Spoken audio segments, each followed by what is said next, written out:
भगवान चले हैं तो बल से फिर बोले बल कुछ और मांग लो।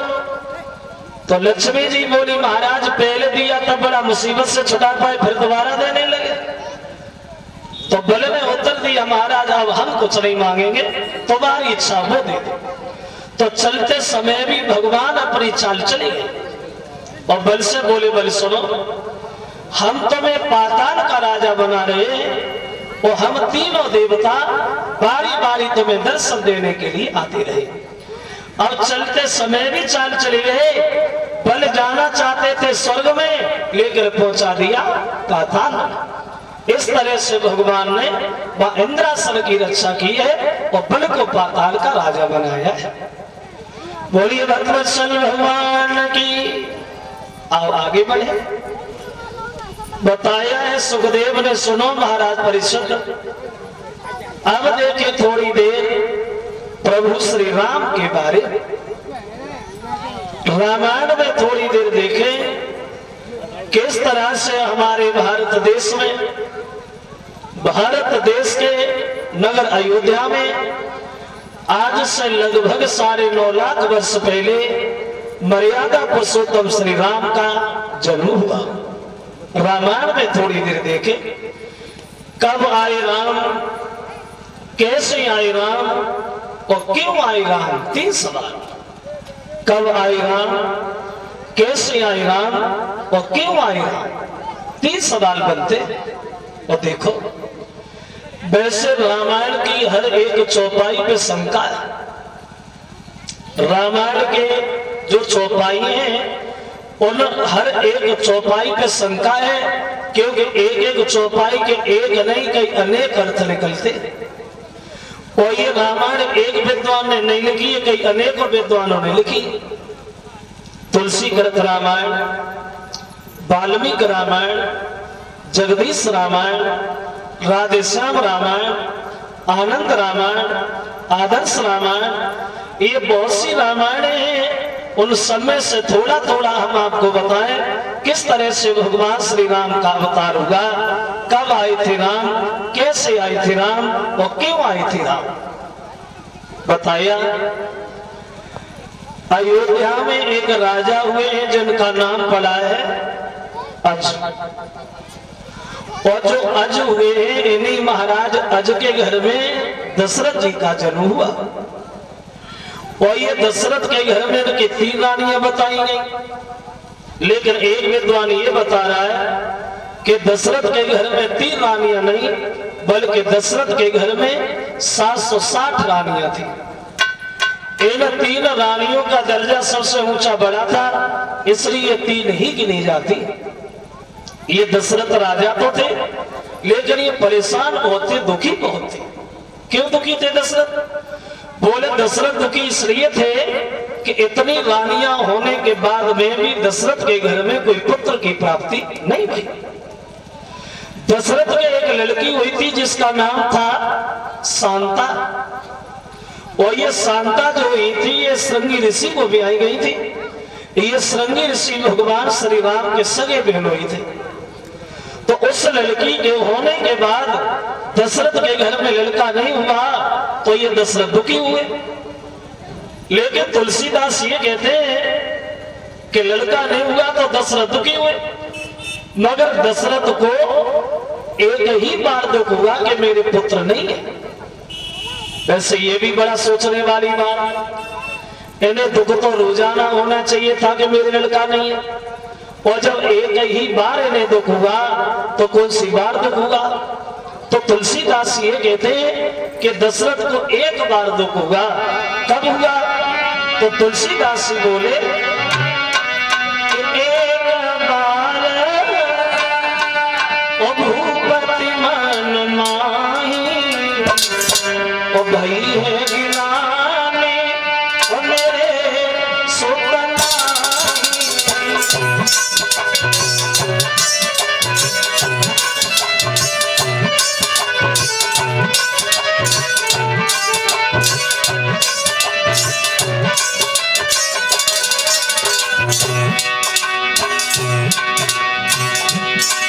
एक बार दुख हुआ तो बोले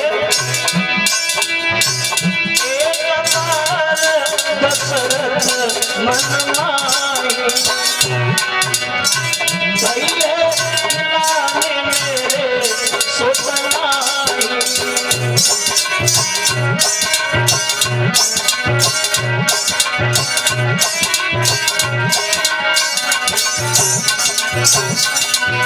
इन्हें एक बार दुख हुआ कि एक बार दशरथ मन माई और भई है गिलाने मेरे सुतनाई। इन्हें कब दुख हुआ? बोले दशरथ को उस दिन दुख हुआ जब एक बार दशरथ शिकार खेलने के लिए वन में गए। एक हिरण को मारने की कोशिश में लगे दशरथ, और हिरण भाग रहा है।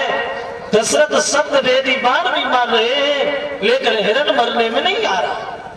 जब हिरण से भागा नहीं गया, हिरण थक गया, तो खड़े होकर के मानव की भाषा में दशरथ से एक बात कहता है, दशरथ बिना मतलब में आप परेशान हो रहे हो, तुम हमें भी परेशान कर रहे हो और खुद परेशान हो रहे हो, आप हमें मार ही नहीं पाओगे। क्यों नहीं मार पाएंगे? तो हिरण बोला, महाराज आप हमें इसलिए नहीं मार पाओगे क्योंकि हमें एक वरदान मिला है। क्या वरदान मिला है?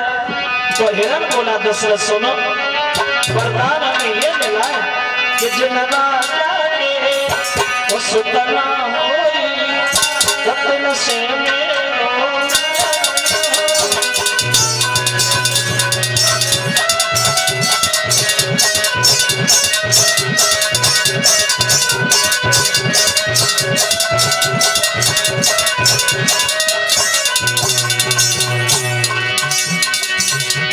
बोले वरदान हमें ये मिला दशरथ,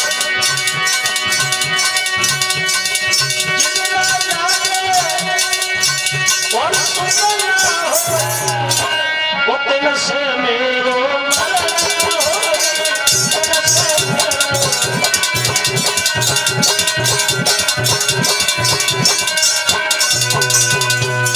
बोले हमें ये वरदान मिला, जिन लोगों के घरों में कोई पुत्र नहीं है उनके हाथ से मेरा वध नहीं है। तो उस दिन दशरथ को दुख हुआ कि एक बार दशरथ मन माई और भई है गिलाने मेरे सुतनाई। लौटे आए दशरथ, दरबार में गद्दी पे बैठ गए। चेहरा बड़ा उदास है दशरथ का, बड़े परेशान है दशरथ। तो वशिष्ठ ने जब दशरथ को दुखी देखा तो वशिष्ठ दशरथ से पूछने लगे, दशरथ क्या हुआ, परेशान दिख रहे हो, कोई बात है क्या, कोई घटना घट गई या दिल दुखी है, आखिर क्यों क्यों परेशान हो? तो दशरथ अपने मन की बात बोले, महाराज सुनो, अब ऐसे जीवन से भला ये है कि अब हमारी मौत हो जाए वही ठीक है।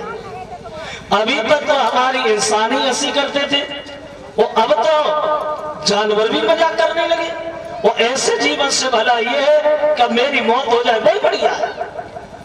तो वशिष्ठ समझाने लगे, हे दशरथ सुनो, अगर तुम मर जाओगे तो भी लड़का नहीं होगा। वो आत्महत्या करना ये सबसे बड़ा पाप है। आत्महत्या जो लोग करते हैं वो बुज़दिल होते हैं, पागल हो। तुम्हें तो पता होना चाहिए, जब हमें घर में शांति पहुंचानी होती तो हम लोग शांति हवन कराते, और जब पुत्र की आवश्यकता पड़ती है तो हम लोग पुत्र से यज्ञ करवाते। अरे आप परेशान क्यों हो? हम श्रृंगी ऋषि को बुलवाएंगे जो प्रकांड विद्वान है, यज्ञ और हवन कर लेंगे, और तुम्हारे घर में हम पुत्र से यज्ञ करवाए। वो एक नहीं, धीरज धरो होए सुतचारी, तुम्हारे घर में एक नहीं 4 लड़का होंगे, ये हम आपको वचन देते। अब क्या हुआ? अब वशिष्ठ ने श्रृंगी ऋषि को बुलवाया और घर में पुत्र से यज्ञ करवाया, और जब यज्ञ दशरथ के घर में हुआ, देखो तुलसीदास जी बोले, श्रृंगी ऋषि और वशिष्ठ बुलाया,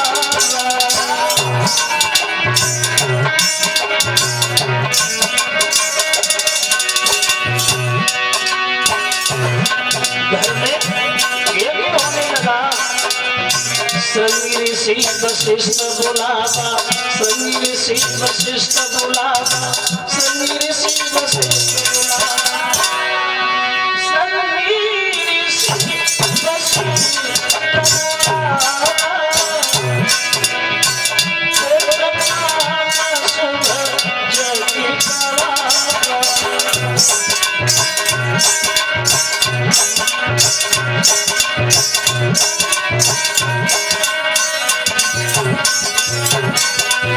उत्तर दिया है।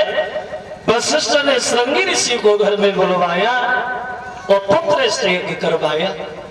और ये यज्ञ जो दशरथ के घर हुआ वो 1-2 दिन नहीं बल्कि 1 साल 6 दिन लगातार चला है वहां। और जब यज्ञ संपन्न हुआ तो उस यज्ञ से अग्निदेव प्रकट हुए। अग्निदेव वो भी खाली हाथ प्रकट नहीं हुए, एक हाथ में खीर का भरा हुआ कटोरा, उस खीर के भरे हुए कटोरा को अग्निदेव ने दशरथ के हाथ दिया। और एक बात कही, महाराज सुनो, इस खीर को आप खीर न समझना, भगवान का दिया हुआ प्रसाद समझ करके अपनी तीनों रानियों में बांटना, उन्हें खिलाना और भगवान के नाम पर विश्वास करना, तुम्हारे घर में पुत्र अवश्य पैदा होंगे। अब दशरथ चले खीर को लेके घर पे। तीनों रानियों में जब जाकर के दशरथ ने हवन की खीर बांटी तो वो खीर बांटी कैसे? तो तुलसीदास जी ने ये बताया, तीनों रानियों में जो दशरथ ने खीर बांटी वो खीर कैसे बांटी? तो तुलसीदास ये कहते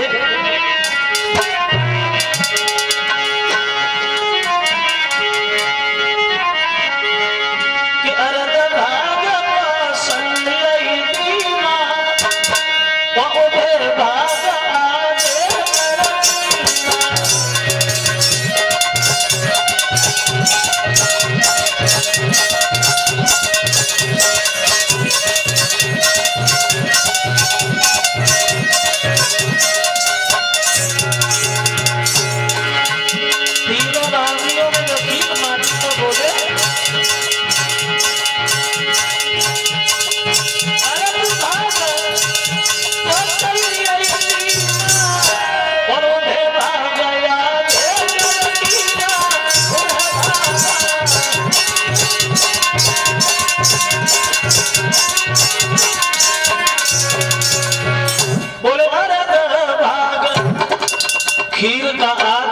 सबसे बड़ी रानी कौशल्या को दिया और जो आधी खीर बची वो कैकेयी वो सुमित्रा को पकड़ाई। आधे में से बड़ी रानी कौशल्या और आधे में से दोनों छोटी रानी। तो कौशल्या के मन में एक बात आई, हम ही घर में बड़े, हम ही बड़े हैं और हमारे पास खीर भी ज्यादा है, तो ये दोनों ये न सोचे बड़ी थी इसलिए ज्यादा ले ली, हमें पूछा ही नहीं।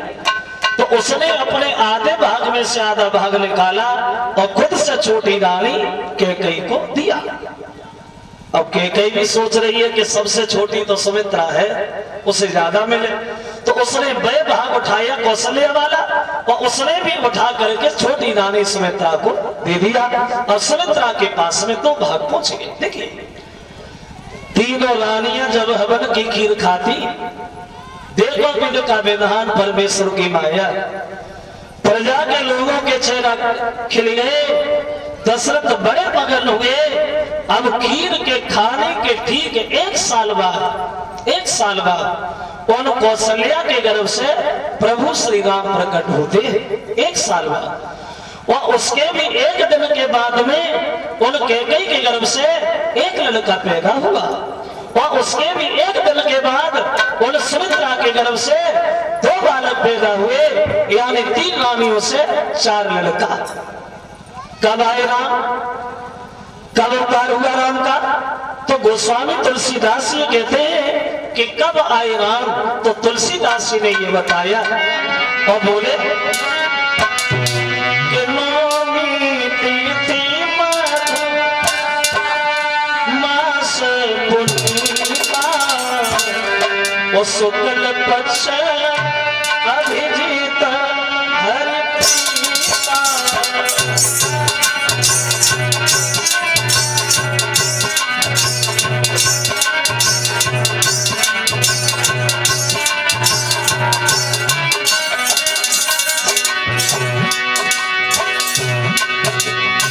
तुलसीदास कहते हैं कब आए राम, कब अवतार हुआ राम का? क्या बोले?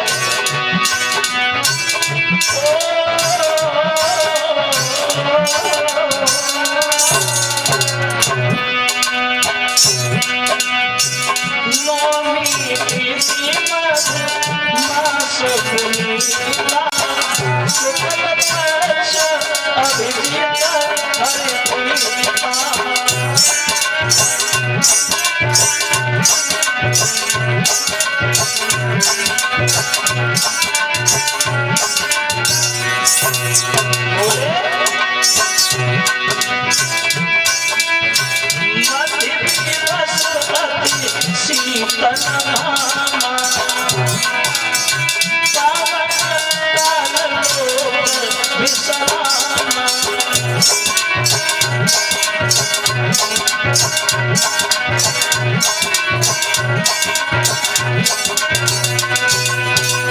कब अवतार हुआ राम का? तो तुलसीदास जी ने ये बताया कि नौमी तिथि मधुमास पुनीता और शुक्ल पक्ष अभिजित हरि प्रीता। मधुमास, मधुमास कहते हैं चैत के महीना को। तो चैत के महीना की नौमी वाली तिथि को आए प्रभु श्री राम। चलो अच्छी बात है, चैत में आए, नौमी को आए। कौन सी नौमी को आए? बोले शुक्ल पक्ष, चैत के महीना की शुक्ल पक्ष की नौमी दिन मंगलवार। चैत के महीना की शुक्ल पक्ष की नौमी दिन मंगल को आए प्रभु श्री राम। लेकिन आए कितने समय? 12 बजे, 1:30 बजे, 2 बजे, क्या बजे? तो तुलसीदास बजे नहीं बता पाए कि भगवान 12, 1:30, 2, 2:30, 3 बजे आए। तुलसीदास कहते कि मध्य दिवस, मध्य दिवस, मध्य दिवस का मतलब होता है दिन के बीच में, और दिन के बीच का मतलब होता है दोपहर में। शीत न घामा, न सर्दी और न गर्मी। चैत के महीना की शुक्ल पक्ष की नौमी दिन मंगल दोपहर को प्रभु श्री राम का अवतार हुआ हो गया। अब तो दशरथ बड़े मगन हैं, बड़े खुश हैं, द्वार पे दान लुटवाने लगे, बधाई बजना शुरू हो गई, महिलाएं नाचना शुरू हो गई दशरथ के आंगन में। ये 500 रुपया भेजवा रहे हैं, वो हमारे सभी साथियों को भी सम्मानित कर रहे हैं। ये हमारे दीवानी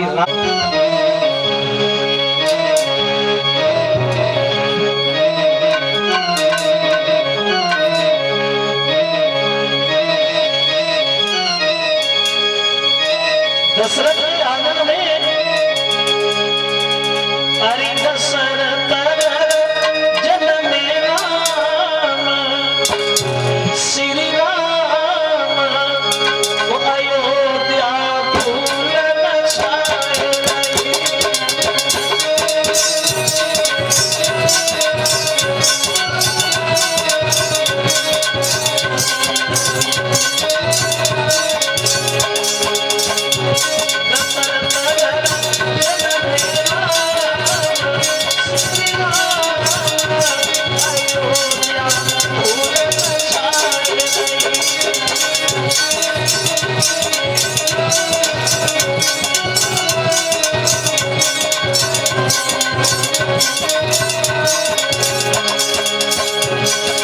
बधाई कर रही है, महिलाएं नाच रही है द्वार पे।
बधाई बज रही सज सज सहज सकल सजनी वो आ पहुंची मंगल साजनी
बड़ा आनंद है दशरथ के आंगन में देवता लोग एकत्र होने लगे और ऐसा ही लगो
बड़ा आनंद आ रहा है दशरथ के आंगन। भोले बाबा इतने मगन हुए हैं, जो डमरू हाथ में लिया औरतों के बीच में कूद पड़े और नाचना शुरू हो गए। अवतार तो हुआ राम का इस तरह से। अब सवाल ये है कि क्यों आए श्री राम, क्यों अवतार हुआ राम का। तो राम के अवतार के बारे में एक नहीं बल्कि कई एक प्रमाण मिले। क्यों आए राम, तो तुलसीदास ये कहते हैं कि भगवान को आने के लिए, भगवान को अवतार लेने के लिए कोई तारीख कोई निश्चित थोड़ी होती किस लिए आए थे राम, फिर क्यों आए। तो तुलसीदास ने ये बताया कि जब जब हो धर्म की हानि और बालहि असुर अधम अभिमानी, तब तब प्रभु धरे विविध शरीरा और हरे कृपा निधि सजन पीरा। क्यों आए राम, तो तुलसीदास ने बताया जब जब पृथ्वी पे पापों का भार होता है, जब जब दीन दुखियों का तिरस्कार होता है, जब जब घोर अत्याचार होता है, बोले तब तब भगवान का अवतार होता है। क्यों आई राम,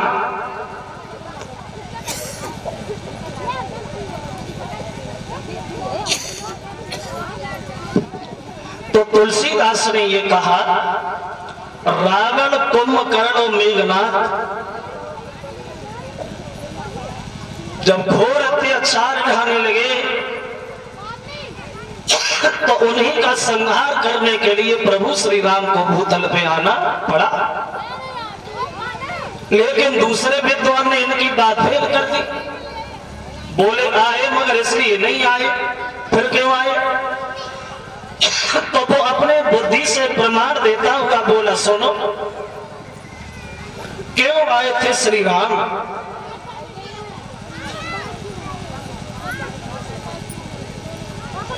तो उन्होंने ये बताया कि ब्रह्मा जी के जो पुत्र हुए थे स्वामीमन, और इन स्वामीमन ने अपनी पत्नी शत्रुपा के साथ भगवान नारायण की बहुत कठिन तपस्या की। और जब तपस्या की तो भगवान बड़े मगन हुए, जवाब दिया हम तुम्हारी भक्ति पे बड़ा प्रसन्न है, वरदान मांगो। तो दोनों बोले महाराज और तुम वरदान में कुछ नहीं चाहते, हम ये मांगना चाहते हैं कि हमारे घर में तुम्हारे जैसा पुत्र पैदा हो, हम तुम्हारे जैसा पुत्र चाहते हैं। तो भगवान बोले भैया अब हम अपने जैसा कहां देखेंगे भैया, एक काम करो तुम इंतजार करो, ये वो त्रेता में जब तुम दशरथ और कौशल्या बनोगे तब हम तुम्हारे पुत्र राम बन के आएंगे, इसलिए आए थे श्री राम। लेकिन तीसरे विद्वान ने इनकी भी बात फेल कर दी, बोले आए मगर इसलिए नहीं आए, फिर क्यों आए। तो उसने ये बताया एक बार कैलाश पर्वत में भोले बाबा अपनी पत्नी गिरिजा को कथा सुना रहे थे। तो कथा सुनाते समय भोले बाबा ने गिरिजा से एक बात कही, सुनो गिरिजा, एक कल्प में भगवान का अवतार क्यों हुआ। बोले क्यों हुआ। तो भोले बाबा बोले गिरिजा सुनो, क्यों आए थे श्री राम, क्यों अवतार हुआ था राम का। तो शंकर जी कहते गिरिजा कि नारद साप और दीन एक बार,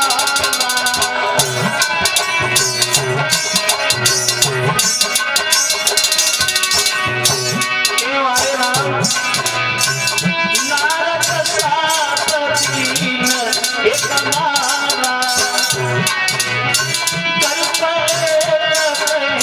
लगे अवतारा।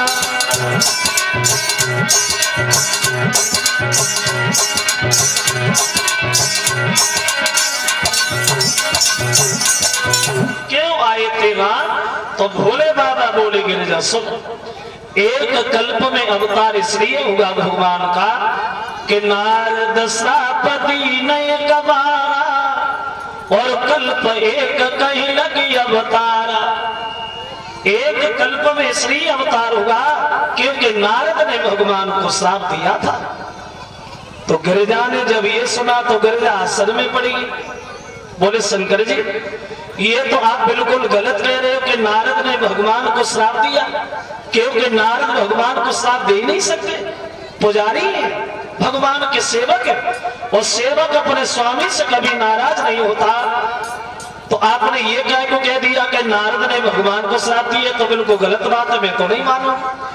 बोले गिरिजा मानना तो पड़ेगा, क्यों श्राप दिया? बोले सुनो, एक बार देवर्षि नारद ने मन में सोचा कि बीड़ा तो बहुत बजाया, चलो कुछ भजन ही हो जाए। तो उन्होंने हिमालय पर्वत पे ठहरे गए और भगवान का भजन करना शुरू कर दिया। और इन्होंने इतनी कठिन तपस्या की भगवान की, जो इनकी तपस्या को देख करके देवता को राजा इंद्र भी घबरा गया। और सोचने लगा इंद्र मन में, लगता है नारद ये महात्मा बन के अब नहीं रहना चाहते, अभी हमारी गद्दी छीनना चाहते, इंद्रासन छीनना चाहते, राजा बनना चाहते। और देखो इंद्र इसलिए डरता था कहीं हमारी जब कुर्सी न चली जाए। पहले इंद्र का कोई टिकाऊ नाम नहीं था।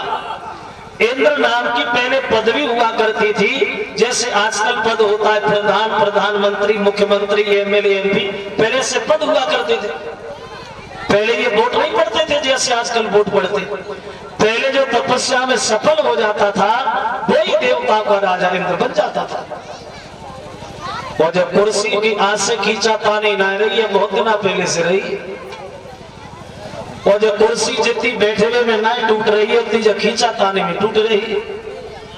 वो अपनी तरफ खींच रहा, वो अपनी तरफ खींच रहा, कैसे निकले ऐसे निकले।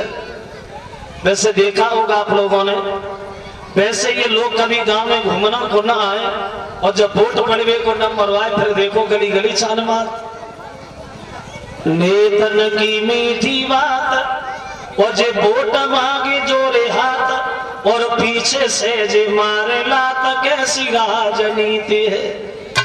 जे दबे को दबात जात और उठे को उठात जात, और भूल गए बतात मात, कैसी है कुरीति है। और कहते हैं हजार बात और पूरी होवे ना एक बात, और भाषण में न खावे मात, कैसी है प्रतीति है। वैसे आज के राजाओं के भाषण सुने होंगे आप लोगों ने, आज के राजाओं के भाषण सुने होंगे। और आज के राजाओं ने सबने एक ही बात सीख ली, मार्ग पे खड़े होके अपने मुंह से अपनी बड़ाई करना, उसके अलावा कोई कुछ जानता ही नहीं। मार्ग पे खड़े हो गए और भाषण देना शुरू हो गए। हमारे इस प्रांगण में बैठे हुए सभी किसान व सभी मजदूर भाइयों, आज हम आप लोगों को देख करके आपका हार्दिक बंधन अभिनंदन कर रहे हैं। जय शब्द है सबके। अब भाषण शुरू। देखिए, हमसे पहले आए, आगे चले गए, क्या किया? कुछ नहीं किया, लेकिन जो हमने किया उसे बच्चा बच्चा जानता है। हमने देखा तुम्हारे गांव में पानी की ज्यादा समस्या है, पिछले साल 8-10 नल लगवाए। किसने लगवाए? हमने। पुलिस की भर्ती हुई, तुम्हारे क्षेत्र के 5 लड़के निकलवाए। किसने निकलवाए? हमने देखा हमारे किसान भाइयों को आने जाने परेशानी हो रही, पूरे उत्तर प्रदेश में सड़कों का जाल बिछवा दिया। किसने बिछवाया? हमने। अब की बात, अगर तुमने हमें भारी बहुमत से विजयी बनाया, अब की बात अगर तुमने हमें जिताया, तो पूरे उत्तर प्रदेश में गरीबी को नहीं छोड़ेंगे, नहीं गरीबी से ज्यादा दुश्मनी। इन्हें तो ये कहना चाहिए कि हम गरीबों को ही नहीं छोड़े, और जब गरीब ही नहीं रहेंगे फिर गरीबी खाएंगे। वैसे पता है हमारे देश में अभी कितनी गरीबी? आज के आंकड़ों में अपने देश की जनसंख्या है 1,40 करोड़ के लगभग 1,40 करोड़ के लगभग जनसंख्या है और 52 अरब रुपया कर्जा है लगा हुआ। 1.25 अरब की जनसंख्या और 52 अरब रुपया कर्जा। जो बच्चा भी पैदा नहीं हुआ, जो बच्चा भी अपनी माँ के पेट में पल रहा है, वो भी बच्चा 6,660 रुपए का कर्जेदार है। इतना निर्धन है अपना हिंदुस्तान। ये पैसा कहाँ गया? अरे गया था जिससे जहां मिला उसी ने पकड़ लिया, अपनी जेब में घुसेड़ लिया। हमें तुमसे मतलब नहीं है, हमें खुद से मतलब है। एक गीत हमारे मामा जी गाते थे और वो कहते थे कि मेरी पूजा के लड़ुआ कहाँ गए, तो बोले कि मेरी पूजा के लड़ुआ और गणेश खा गए।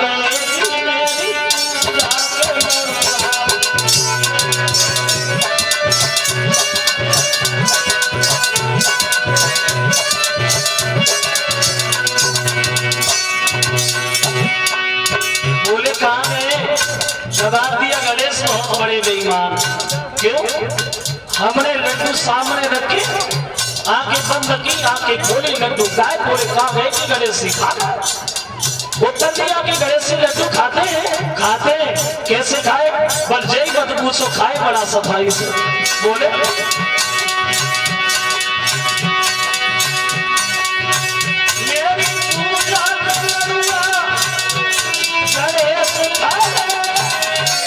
कैसे?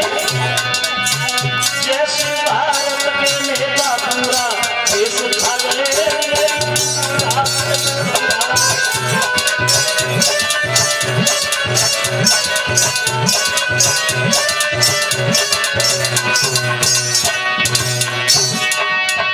जैसे भारत के नेता पूरा देश खा गए और बिजली वाले बत्ती देश खा गए।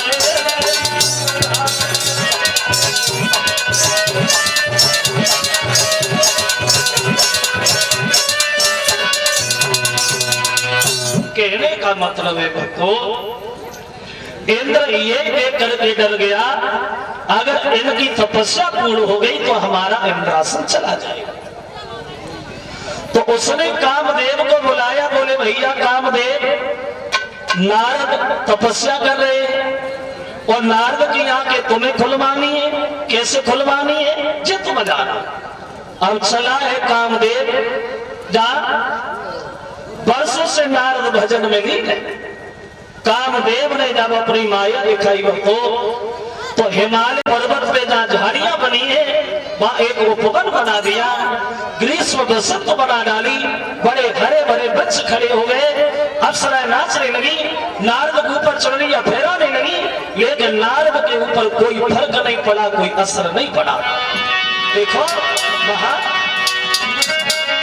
तो उस देव के सारे पे और तो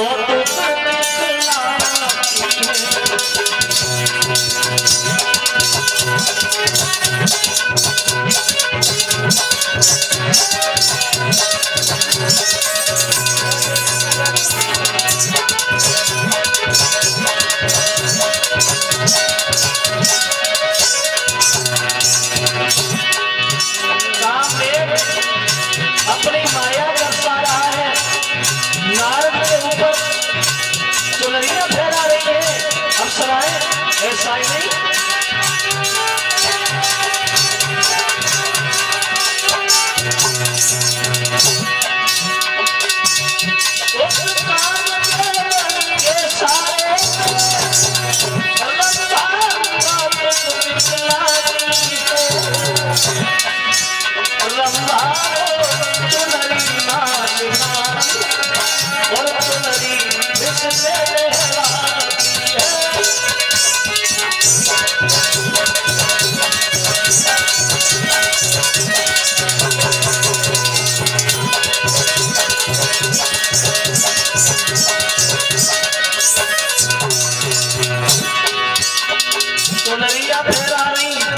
नारद की आंखें खुलवाने को अप्सराएं नाच रही है, लेकिन नारद पे कोई असर नहीं पड़ रहा। नारद से कोई फर्क नहीं पड़ रहा।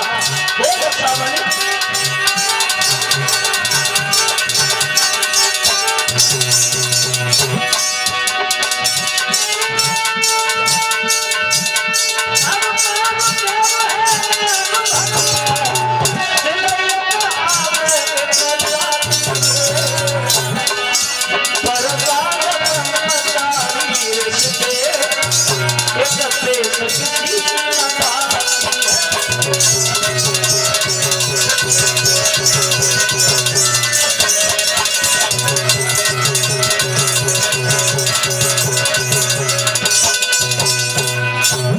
एड़ी से चोटी तक की ताकत लगाई कामदेव ने, लेकिन नारद के नेत्र नहीं खुलवा पाया।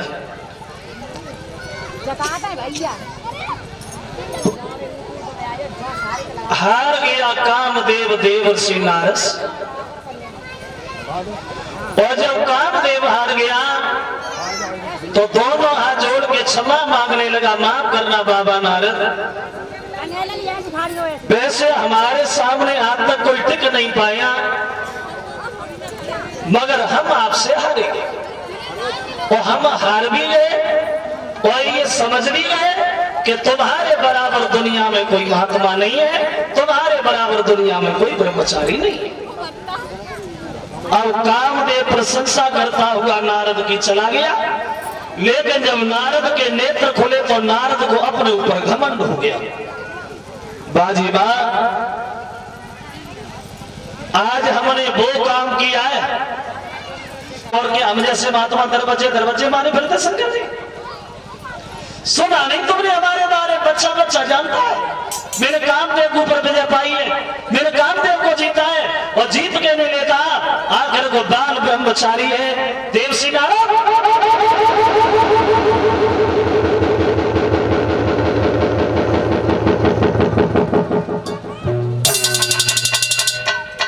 जो शंकर जी ने नारद के ये शब्द सुने तो नारद की सुने बात को बिरह गए भोए चढ़ाए। शंकर जी बोले नारद तुम्हें घमंड हो गया, चलो अच्छी बात है जब बात तुमने हमसे तो कही, लेकिन जब बात कभी भूल करके भगवान नारायण से न कहना, नहीं तो नतीजा गलत हो जाएगा, क्योंकि हम तो भूले, हमें दुनियादारी से मतलब नहीं है, लेकिन उनसे न कहना नहीं तो बात बिगड़ जाएगी। बार बार बिनाऊं मुने तोई और जिमे जे कथा सुनावो मोई, जब बात उनसे न कहना तो नारद बोले प्रभु हमने क्या कोई चोरी की है, कोई डकैती डाली है? तुमसे कहा उनसे भी कहेंगे, क्या बिगाड़ेंगे हमारा? उठे और चल लिए, बीड़ा बजाते हुए आगे बढ़े और बोलिए कि गीत था नारद का, गुनगुनाते हुए आगे चले धीरे धीरे।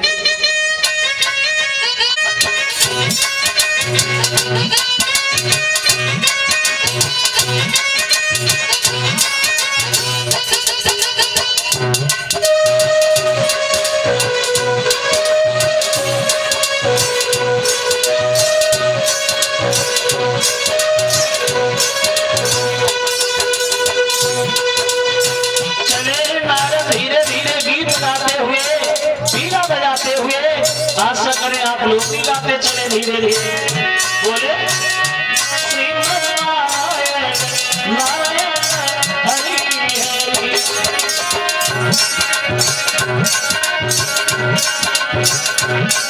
श्रीमन्नारायण नारायण हरि हरि।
बजाते हुए चले भगवान के पास।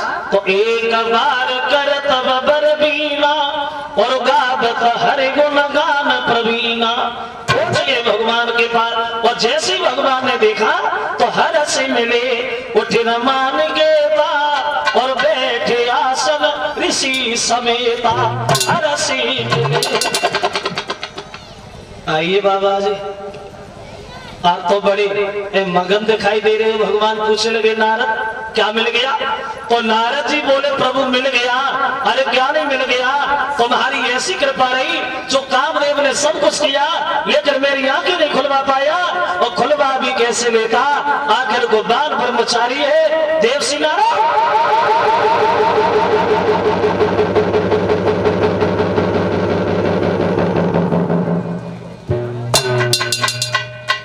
देखो कहा शंकर जी ने ये मना किया था, ये घमंड भरी बात कभी भगवान नारायण से न कहना।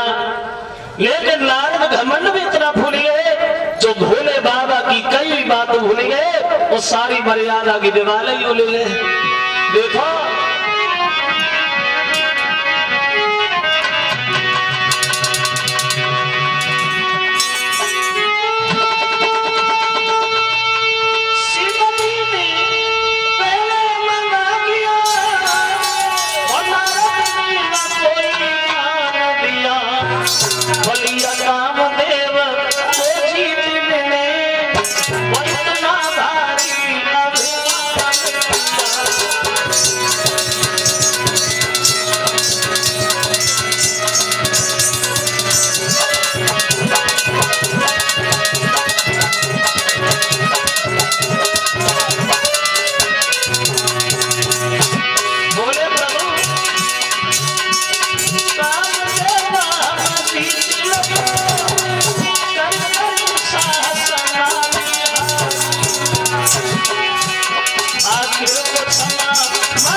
कोई महात्मा नहीं है, हमारे बराबर कोई ब्रह्मचारी नहीं है। तो भगवान ने नारद के मुंह पे नारद जैसी बात करी। बोले बड़ा अच्छा किया नारद, तुमने जो कामदेव को जीत लिया। और कामदेव को जीतना महात्मा के लिए कोई बड़ी बात थोड़ी है। नारद बोले हाँ प्रभु देखो तुम समझे गए, तुम समझे गए। कोई छोटा काम किया है, बहुत बड़ा काम किया, उठे और चले गए। लेकिन भगवान मन में विचार करते बाजी बात, जब नारद को घमंड हो गया तो अब हमें ऐसा कुछ काम करना चाहिए जिससे ये नारद का घमंड दूर हो। अब नारद के घमंड को दूर करने के लिए भगवान ने मां अपनी एक माया दिखाई। एक बड़ा सुंदर नगर बसाया। उस नगर के राजा हुए जिनका नाम पड़ा है शीलनिधि। और उन्हीं के घर में एक विश्व मोहनी नाम की लड़की पैदा भई। नारद के घमंड को दूर करने के लिए भगवान ने माया फैलाई। और वो लड़की धीरे धीरे घर में जवान हो गई, शादी के योग्य हो गई। तो महाराज शीलनिधि ने अपनी बेटी का किया स्वयंवर। स्वयंवर लड़की अपने पति को स्वयं ही वरे, उसे कहते थे स्वयंवर। और गंधर्व विवाह किसे कहते हैं? बोले गंधर्व विवाह उसे कहते हैं जिसे आजकल कहते हैं लव मैरिज, प्यार में शादी। उसे पहले गंधर्व विवाह कहा जाता था। तो शीलनिधि ने अपनी बेटी का स्वयंवर किया और उस स्वयंवर से ज्यादा नहीं, मात्र 2 दिन पहले नारद वहीं से घूमते हुए निकले। तो देखा कि नगर बड़ा बढ़िया, चल उसके राजा से भी मिला जाए। और शीलनिधि से नारद की भेंट भई। तो शीलनिधि ने बड़ा सम्मान किया। आइए बाबा जी, बड़े अच्छे समय पे पदार्पण हुआ आपका, और आप आई गए हो। तो कल परसों हमारी बेटी की शादी है, तो हमारी बेटी का भविष्य बता सकते हो? नारद बोले बिल्कुल पागल, बिल्कुल पागल। अरे सुना नहीं तूने मेरे बारे में? बच्चा बच्चा जानता है। जब मैं कामदेव को जीत सकता हूँ तो क्या दिन निशानी बता सकता? अरे बड़ा लड़की को उधर से विश्व मोहिनी को बुलाया, लेकर कैसी थी वो भगवान की माया। वो लड़की इतनी सुंदर थी जो नारद ने लड़की की चेहरा की तरफ देखा तो पलक चलाने का ध्यान ही भूल गए, चेहरा पे चकोर बने गए। सोचने लगे परमात्मा इस लड़की की भाग रेखा बड़ा सुंदर है, इसकी शादी जिससे भी होगी वो अमर हो जाएगा और दुनिया भर का कोई भी इंसान उसे हरा नहीं पाएगा।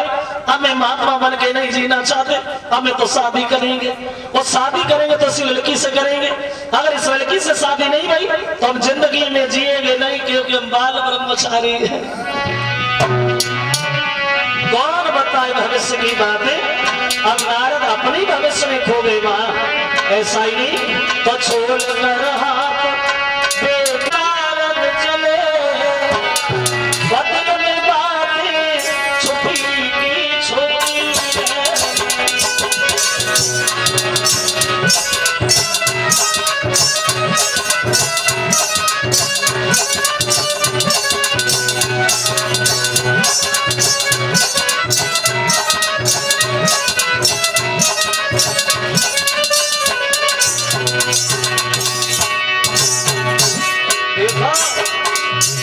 कोई नारद जिन्हें घमंड था कि मेरे बराबर दुनिया में कोई ब्रह्मचारी नहीं है, मेरे बराबर कोई महात्मा नहीं है।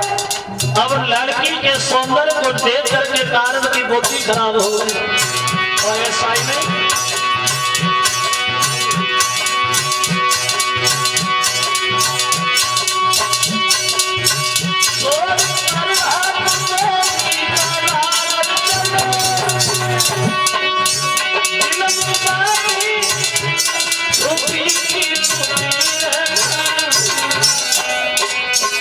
कुछ कहना सके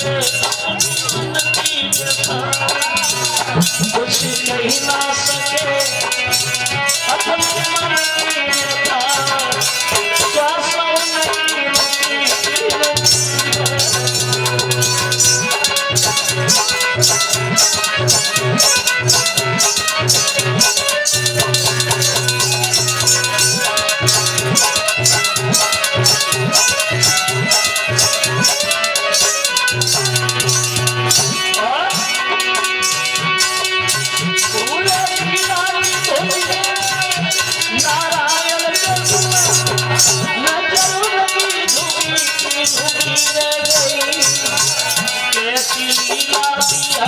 समझ ना सके, कैसी लीला थी हर की समझ ना सके, चली बिगड़ी खेली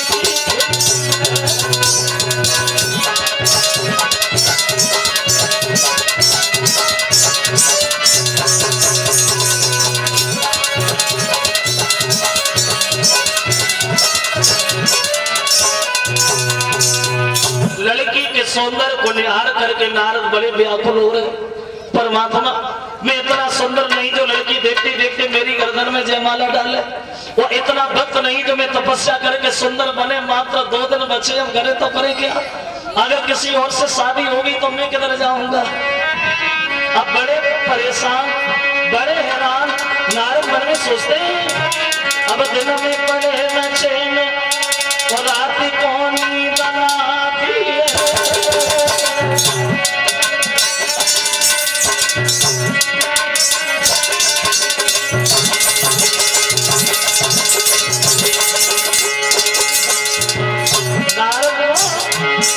अब दिन में पड़े न चैन रात कौन ही बनाती है। जब देखी नजर उठाई ध्यान में लगी हरि को सजना, जब विश्व मोहनी दुल्हन बन मेरे घर में आ गए, हराम खाना पीना है। और सोची नारद लड़की के अब नहीं जीना है। क्या करूं? मात्र 2 दिन बचे हैं, अब दोष भी नहीं है नारद का। एक विद्वान कहता है देखे ममुरी जंजीर वीरस बनूं तब मानो, जमनाई जाति कसुते सबुनी बीमारी जाए जाने हमेशा लगते और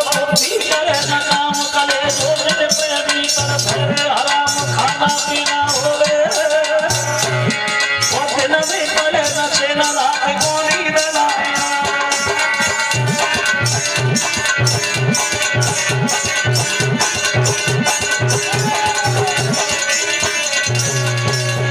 लड़की को देख के नारद बड़े व्याकुल हो रहे, मैं इतना सुंदर नहीं है जो हमारे गर्दन में जयमाला पड़े, और इतना भक्त नहीं है जो मैं तपस्या करे सुंदर बने, मात्र 2 दिन बचे, अब क्या करे। अब नारद ने मन में सोचा चलो भगवान के पास चलते और भगवान से रूप मांगेंगे और उनसे कहेंगे कि आप मुझे सुंदर बना दो। अब नारद ने फिर सोचा अगर भगवान के पास चलेंगे तो देर लगेगी, कि चलो भगवान को ही बुला लेते। अब भगवान का ध्यान किया, पहुंच गए भगवान नारद जी के सामने। कहिए बाबा जी, कहिए आज हमारा कैसे ध्यान कर लिया तुमने। तो नारद बोले महाराज हम तो सोते जगते चलते फिरते उठते बैठते 24 घंटा तुम्हारा ही ध्यान करते। आज ऐसा काम करो जो काम मेरे हित में हो, जय विधि हो नाते हित मोरा, ऐसा काम करो जो काम मेरे हित में हो। तो भगवान बोले भाई होगा जो तुम चाहोगे, कहो हम क्या करें। तो नारद बोले महाराज आप हमें सुंदर बना दो, वो इतना सुंदर बना दो, इतना सुंदर बना दो जो भी मेरी ओर देखे वो देखता ही नहीं जाए। क्या? हाँ हम सुंदर बनना चाहते। तो भगवान बोले ये कौन सी बड़ी बात, हम तुम्हें सुंदर बना रहे। अब नारद को भगवान ने सुंदर बनाया, बहुत सुंदर, शरीर तो सुंदर बना दिया लेकिन चेहरा बंदर का बना दिया। शरीर सुंदर और चेहरा बंदर का। अब तो शरीर को देख देख के नारद बड़े मगन हो रहे। अब तो शादी होगी, जरूर होगी। जैसे ही हम स्वयंवर में जाएंगे लड़की मुझे देखेगी, भागेगी, फिर भी नहीं मानेगी, लोग पकड़ेंगे और भाग करके मेरी गर्दन में जयमाला डाल देगी। नारद शादी करके धीरे से करेंगे, हमें क्या करना। अब शरीर दिखाई दे रहा, चेहरा दिखाई नहीं दे रहा, बंदर का चेहरा लिए हुए जा रहे नारद आगे बढ़ते हुए। पहुंच गए जहां स्वयंवर है, राजकुमार अपने अपने आसन पर बैठे। वहां सबसे ऊंचे से सिंहासन पर नारद विराजमान होंगे। लोग हमें देखेगा हम सुंदर कितने। शंकर जी के 2 गल घूम रहे थे दरबार में ब्राह्मण बन के। नारद की तरफ देखा तो एक दूसरे से बातें करने लगे। भैया आज नारद बड़े सुंदर दिखाई दे रहे। अब तो नारद और ज्यादा घमंड खड़े हो गए, देखो हमें देखो। तब तक वह लड़की विश्वमोहिनी जयमाला लेकर के दरबार में प्रवेश करी। अब देखो वहां तो जयमाला करने लिए हुए भजन विश्वमोहिनी आई।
दरबार में प्रवेश कर गई जयमाला ले। और जो नारद ने लड़की की तरफ देखा तो उठे और लड़की के सामने खड़े हो गए, अपनी गर्दन आगे बढ़ा दी। उस लड़की ने एक बार नारद की तरफ देखा, दोबारा मुड़ के ही नहीं देखा। अब नारद को ऐसा लगता था मानो उनका कोई कलेजा निकाले लिए जा रहा है, ऐसा लगता था कि दौलत से भरा हुआ भंडार कोई छीने लिए जा रहा है। लड़की घूम के आती, नारद सामने, उसने देखा ही नहीं। राजा के रूप में जब भगवान बैठे, लड़की आगे बढ़ी, वो आगे बढ़ के भगवान के गर्दन में जयमाला डाली। और जो भगवान के गर्दन में जयमाला डाली, नारद को क्रोध आ गया। पागल है ये लड़की, बिल्कुल अज्ञान है ये लड़की।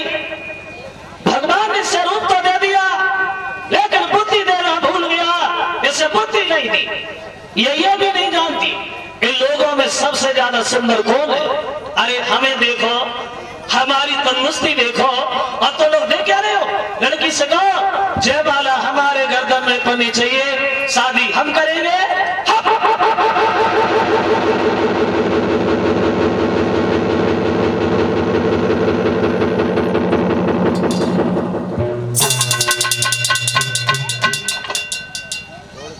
तब हरि गण बोले मुस्काई, और निज मन मुकुट बिलो कहो जाए।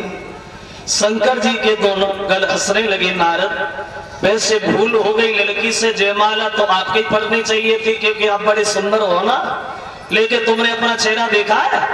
ठहरे हुए पानी में नारद ने बंदर जैसा चेहरा देखा तो नारद से रुका ही नहीं गया। दोनों गणों को श्राप दे दिया, मूर्खो, बहुत देर से हंस रहे हो तुम लोग, बहुत देर से मजाक बना रहे तुम लोग, तुमने हमें बताया नहीं, तुमने हमारी हंसी की, हम तुम दोनों को श्राप देते, तुम दोनों राक्षस बनोगे। और क्रोध में आए, पीड़ा उठाया और दूर फेंक दिया। आज हम भगवान को भी नहीं छोड़ेंगे, उन्हें भी देख लेंगे। अपनी शादी कर ली, दुनिया के लोग कुआरे मर गए। और आगे बढ़े तो क्या देखा कि सामने से भगवान आ रहे, लक्ष्मी जी विष्णु साथ में। तो भगवान ने नारद से सवाल कर दिया, कहां जा रही है नारद? नहीं आ रहा हूं, तुम्हारे पास आ रहा था। तुम्हारे क्यों? क्यों कि तुम कपटी हो, कपटी, दूसरे का घर बसते देख नहीं सकते। जीवन में पहली बार शादी करने का विचार बना तो अकेले शादी तुमने नहीं होने दी। तुमने, तुम्हारी बातें, तुम्हारी करामातें हमें पूछो, कोई नहीं जानता। समुद्र का मंथन हुआ, अकेले तुमने कराया। बस तो मरी निकलेगी, निकाल करके तुम भाग गए। शंकर जी को पागल बनाया तुमने, उन्हें पागल बना के जेल दे दिया, देवता को अमृत दिया, राक्षसों को शराब पिलाई। लेकिन तुमसे कोई कहे कैसे, कैसे बोले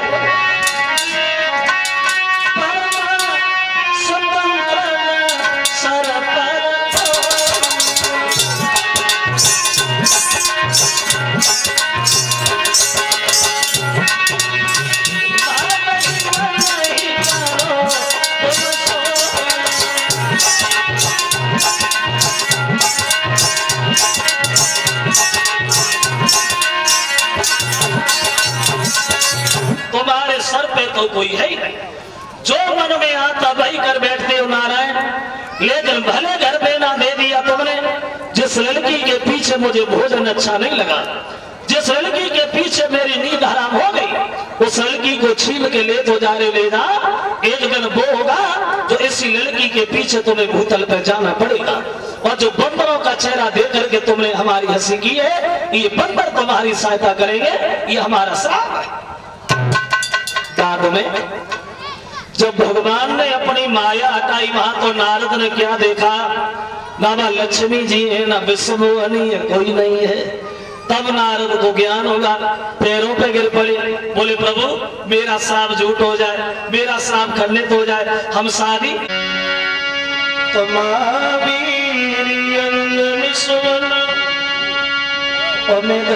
आपको ध्यान, पवन पुत्र हनुमान को सुकोट कोटि प्रणाम।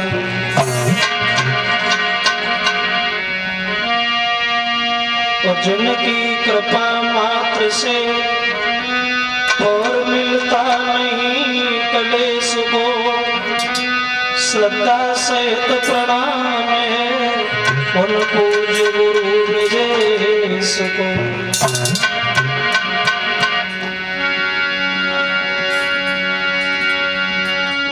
राम कथा यह होती है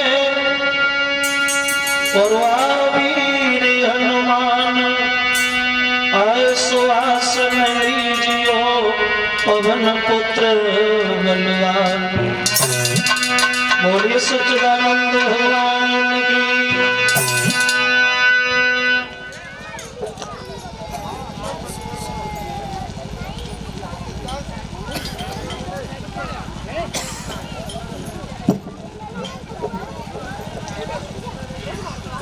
आदरणीय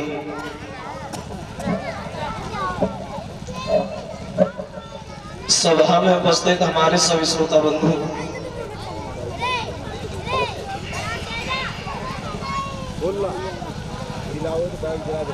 आज ही भगवान की पावन कथा को चलते हुए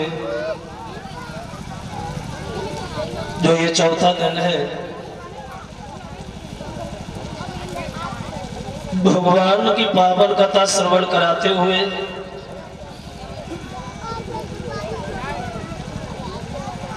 गंगा के किनारे हरिहर क्षेत्र में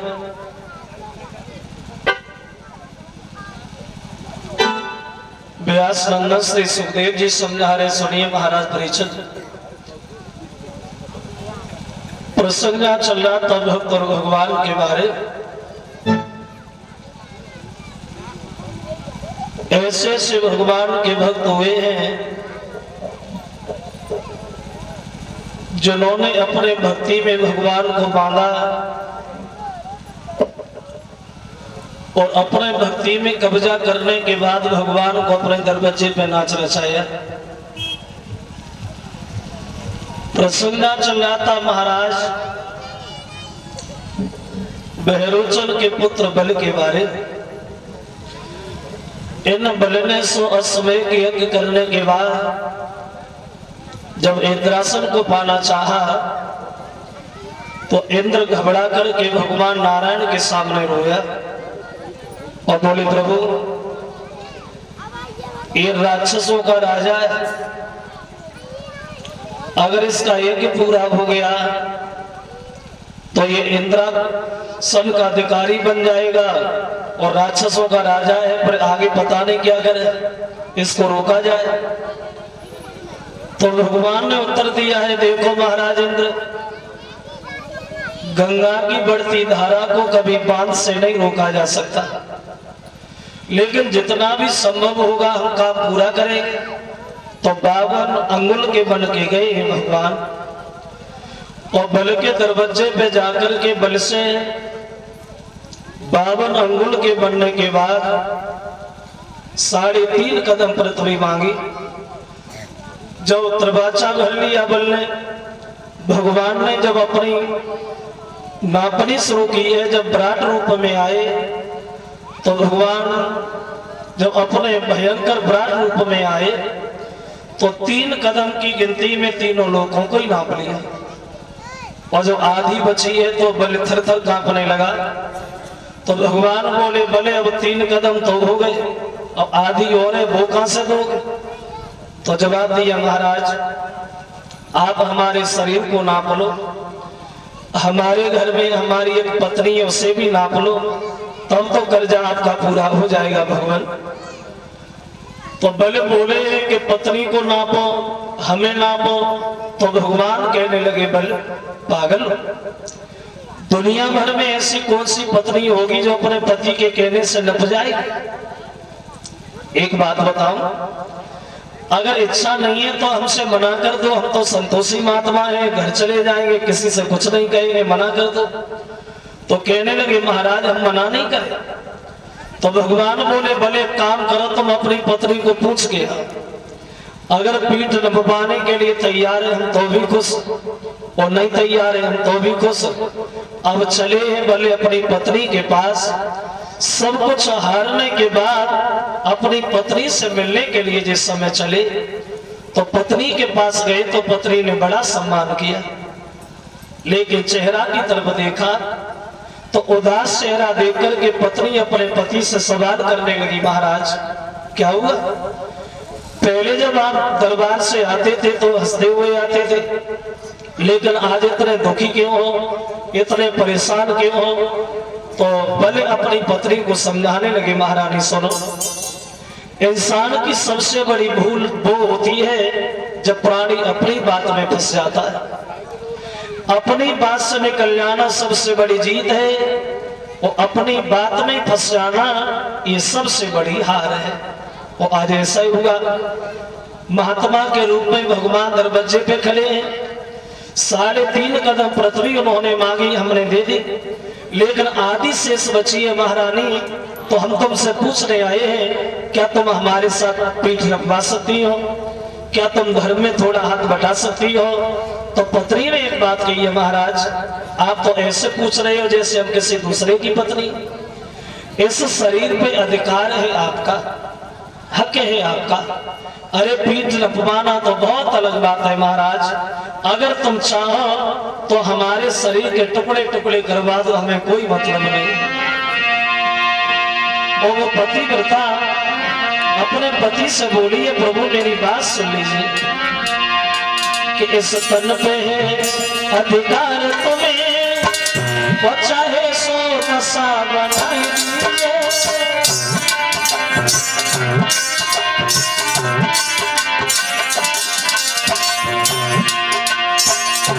बोली, इस तन पे है अधिकार तुम्हें, चाहे सो नशा बनाए दीजिए। न करे वो बड़ी बात, टुकड़े टुकड़े करवाए दीजिए।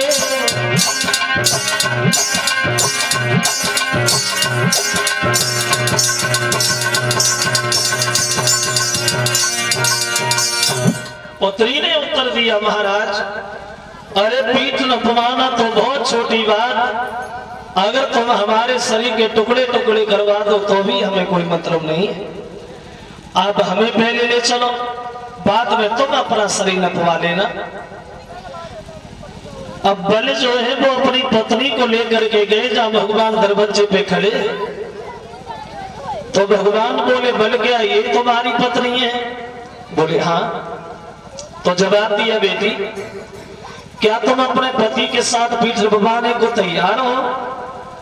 बोले महाराज हाँ तैयार तो है, लेकिन हम पीठ तो नपवा लेंगे प्रभु, हमें पीठ नपवाने से ऐतराज नहीं है। उससे पहले हम आपसे एक सवाल का उत्तर पूछना चाहते हैं, उसका हमें उत्तर दे दीजिए। क्या सवाल? तो बल की पुत्री बोली महाराज हम ये पूछना चाहते हैं कि धन और धनी में क्या रिश्ता है? ये धन बड़ा होता है या धनी बड़ा होता है? हमें ये बता, धन और धनी में क्या रिश्ता है? तो भगवान बोले ये कौन सी बड़ी बात है? अरे धन और धनी में मालिक और नौकर का रिश्ता होता है। धन छोटा होता है और धनी बड़ा होता है। तो पुत्री ने उत्तर दिया, महाराज जब आप ही कह रहे हो कि धन और धनी में मालिक और नौकर का रिश्ता है और धन छोटा है धनी बड़ा है, तो फिर आपने हमें काहे को बुलवाया? मतलब ये है जब 3 कदम में धन ही धन है तो क्या आगे कदम धनी नहीं होगा? अरे आप हमारे पति से संतुष्ट हो जाते, हमारे पति से ही मान जाते, तो हमें क्यों बुलवाया? जब 3 कदम में धन ही धन हो गया तो आदि कदम धनी भी होना चाहिए। और जो भगवान ने ये शब्द सुने तो भगवान के जुबान पे शब्द ही नहीं आया। वो कहने लगे बल तेरी पत्नी तो बड़ा चाला, भैया अब हमें आदि कदम नहीं चाहिए, हमारा पूरा हो गया, तुम भले हमसे वरदान मांग लो। तो बल बोले महाराज आपका दिया हुआ हमारे पास सब कुछ है, हमें कुछ ना चाहिए। अगर हमारी पत्नी मांगे तो हमारी पत्नी मांग ले। अब बल की पत्नी से बोले बेटी तू ही कुछ मांग ले। तो बल की पत्नी बोली महाराज बुरा तो नहीं मानोगे? नहीं मानेंगे। तो भगवान से वो बल की पत्नी बोली महाराज हमारी एक बात सुन लीजिए। क्या बोली? तुम द्वारा हमारे आकर के वो धूम बचाओ गंगाए तुमसे मांगन में शर्म लगे सम्मुख ठालो गंगाए।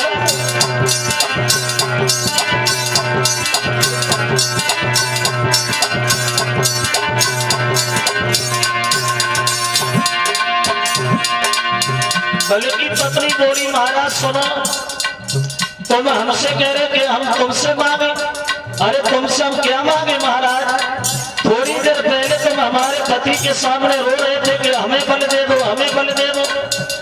तो जब तुम हमारे पति से मांग रहे हो तो हमारी नजर में तो तुम भिखारी हो, और भिखारी से भीख मांगना अपनी खुद की तौहीन है महाराज, हम नहीं मांगेंगे।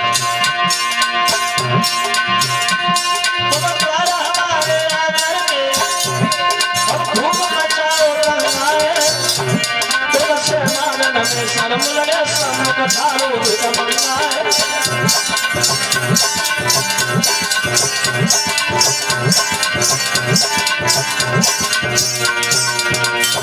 पत्नी बोली महाराज तुम हमारी नजर में भिखारी है, और भिखारी से भीख मांगना हम पसंद नहीं करेंगे महाराज। और जो भगवान ने ये शब्द सुने तो जुबान पे कोई शब्द नहीं आया, चुपचाप लौटे आए। बोले बल तेरी पत्नी तो बड़ा चालाक है भैया, वो तो बोलने ही नहीं देती, तो ही कुछ मांगे। तो बल ने मन में एक बात सोची,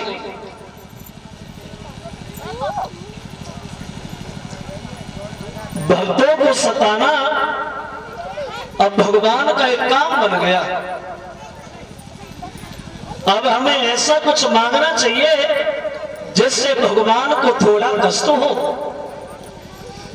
तो बल बोले महाराज सुनो, वैसे तो हमारे घर में काई की कमी नहीं, हर चीज है, लेकिन हम ये चाहते महाराज हमारी जहां भी देखा जाए, हम जहां भी नजर डालें वहां तुम्हारे दर्शन हो, तुम्हारे अलावा हमें कोई दूसरी वस्तु ना दिखाई दे। बिना सोचे समझे भगवान ने वरदान दे दिया, लेकिन अंतर ध्यान होना चाहिए, मगर अंतर ध्यान नहीं हो पाए। बल जिधर नजर डालता है भगवान भाग करके वहीं पहुंच जाते, कभी ऊपर कभी नीचे, कभी भीतर कभी बाहर, कभी इधर कभी उधर। बल गद्दी पे बैठा, भगवान भागने में लगे, पसीना चल रहा है, भगवान भाग लगे। सुबह से शाम हो गई, भागते भागते भगवान। तो लक्ष्मी जी ने मन में सोचा सुबह से गए हैं अभी नहीं आए, पता नहीं कहां चले गए। नारद से पूछा, नारद तुमने भगवान को देखा है? बोले देखा है। कहां है? बल के घर पे हैं। क्या कर रहे हैं? जवाब दिया भाग रहे। क्यों भाग रहे? बोले जे तुम्हें देखे। और लक्ष्मी जी दौड़ी, भगवान भागने में लगे, बल बैठा। अब लक्ष्मी भागी, बोली महाराज रुको, अरे हमारी बात सुनो, हम इतनी दूर से, मेरी बात सुनो। भगवान बोले कातियां बजतियां, खड़े होने का वक्त नहीं है। अब भगवान आगे भाग रहे, लक्ष्मी जी पीछे दौड़ रही। समझ गई लक्ष्मी जी इसमें बल की कोई चाल है, तो बल को अपना धर्म का भाई बनाया, और धर्म का भाई बना करके तो बल बोले जब बहन बनी हो तो कुछ मांग लो। तो कहने लगी है भैया और हमें कुछ न चाहिए, हम ये चाहते हैं तुम्हारा ये जो पहरेदार भाग रहा है, इस पहरेदार को हमें दे दो। बल समझ गए कि लक्ष्मी जी भी आ गई। अब बल से छुटकारा दिलवाया भगवान को लक्ष्मी जी ने। तो बोली महाराज वरदान देते समय अपने शरीर का तो ध्यान रख लिया करो, है? हम देख क्या ना। तो भगवान बोले लक्ष्मी जी तुम्हें एक बात नहीं पता। क्या? बोले कि भक्तन में